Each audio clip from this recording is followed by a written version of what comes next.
குழந்தைகளுக்கான சத்திய கதைகள்.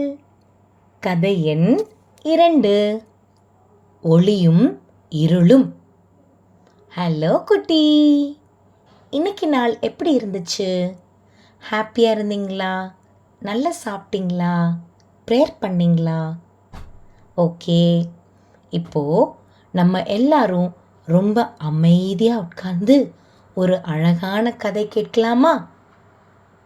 நேத்திக்கு கதையில் தேவன் உலகத்தை எப்படி உருவாக்குனார்னு பார்த்தோம். இன்னைக்கு ஒளியும் இருளும்னு ஒரு தலைப்பில் நம்ம ஒரு கதை பார்ப்போமா? முன்னொரு காலத்தில் நம்ம பூமி ஒரே இருட்டாக இருந்துச்சு. எங்கே பார்த்தாலும் அமைதி, ஆனால் வெளிச்சமே இல்லை. அப்போ யெகோவா தேவன் இந்த இருட்டை மாற்றி பூமியை அழகாக ஆக்கணும்னு நினச்சாரு. அதனால முதல்ல அவர் என்ன செஞ்சார் தெரியுமா? வெளிச்சத்தை உண்டாக்குனாரு. தேவன் வெளிச்சம் வரட்டும்னு சொன்னார். உடனே பளிச்சுன்னு அழகான வெளிச்சம் வந்துச்சு. அதை பார்த்த தேவனுக்கு ரொம்ப சந்தோஷம். இது நல்லதுன்னு சொன்னார். அப்புறம் அந்த வெளிச்சத்துக்கு பகல்னும்னு, இருட்டுக்கு இரவுன்னு பேர் வச்சார். இந்த வெளிச்சம் என்பது வெறும் கண்ணுக்கு தெரிவது மட்டும் இல்லை.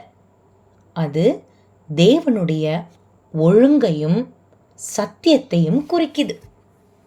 தேவனுக்கு குழப்பமே பிடிக்காது. அதனால தான் முதல்ல வெளிச்சத்தை கொண்டு வந்து எல்லாத்தையும் தெளிவாக்குனார்.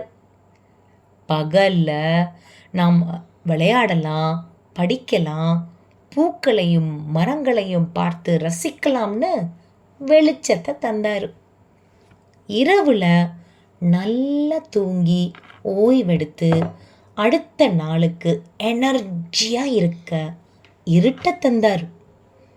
காலையும் மாலையும் மாறி மாறி வர்ற மாதிரி தேவனோட பிளானும் கொஞ்சம் கொஞ்சமாக நல்லபடியாக நடக்குதுன்னு இது நமக்கு சொல்லுது. இருட்டுனா வெளிச்சம் இல்லைன்னு மட்டும் அர்த்தம் இல்லை. வெளிச்சம் வர்றதுக்காக காத்திருக்கிற நேரம்தான் அது. வானத்தில் பகலை காக்க சூரியனையும், இரவுக்காக நிலாவையும் நட்சத்திரங்களையும் தேவன் வச்சார். அந்த குட்டி குட்டி நட்சத்திரங்கள் இருட்டில் கூட தேவன் நம்ம கூடவே இருக்கார்னு சொல்லுது. தேவன் ஒளியை படைத்ததன் மூலம்தான் அறியாமை என்னும் இருளை நீக்கி மக்கள் அனைவரும் தனது அன்பையும் சத்தியத்தையும் புரிஞ்சு கொள்ள வேணும்னு விரும்பினார். அதனால இன்னைக்கு ராத்திரி தூங்க போகிறப்போ இருட்டுக்கு பயப்படக்கூடாது, சரியா? இருட்டை விலக்கி வெளிச்சத்தை உண்டாக்கின அதே தேவன்தான் உங்களை பத்திரமா பார்த்துக்க போகிறார். காலையில் சூரியன் வரும்போது தேவன் நமக்கு தர புது நாளையும் புது சந்தோஷத்தையும் நினச்சிக்கோங்க. தேவனோட வெளிச்சத்தில் நாம் எப்பவும் பாதுகாப்பாக இருப்போம். இதை மறக்கவே கூடாது. யெகோவா தேவன் நம்ம தன்னோட வெளிச்சத்தால் எப்பவும் வழி நடத்துவார். சரி, டைம் ஆயிடுச்சு, நல்லா தூங்கு என் செல்லக்குட்டி.